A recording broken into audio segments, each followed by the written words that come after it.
Hi, this is Shuddupandplay, Wantframe Gara. Who and where is Gara?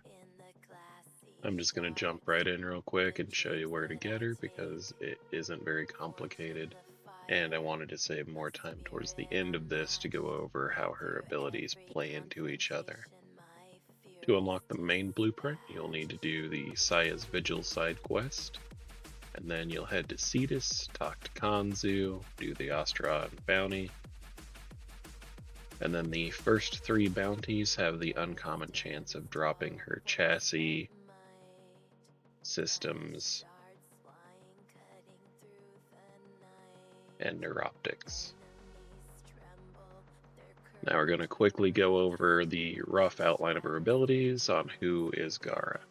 So, her passive just has a chance to create a radio blinding enemies when you cast her abilities. Nothing super special. Moving on to her first ability, if you tap it, it shoots out a piece of glass that hits an enemy, and if you hold it down, you will do a slash with a blade of glass that will pierce objects and walls to slash a bunch of enemies in front of you. Her second ability gives you a glass shard armor that will do damage to enemies that contact it and also effectively makes you invulnerable to damage while it's up. Her third ability creates a wall of mirrors around enemies, and they shoot it, it reflects damage, and then when it breaks it also does more damage. And her final ability creates a wall of glass that expands out from her. Any enemies caught inside of it will freeze in place, and enemies on the outside cannot walk or shoot through the glass.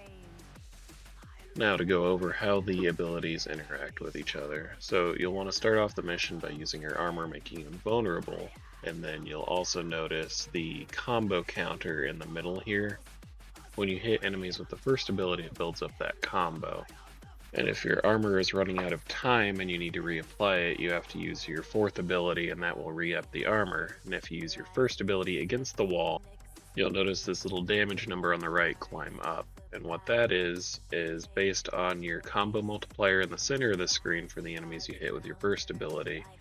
And when you shatter the wall, and based on how many enemies and damage it does to them, it increases your armor's passive damage that you do to enemies just by walking past them. As far as I know, that number can climb infinitely. I've got it up into the millions before. So you're essentially just an immortal walking damage shield. Thank you for watching. This was Shuddupandplay. We do have a couple Warframe-inspired albums released now. Check them out on all major music streaming platforms. Thank you.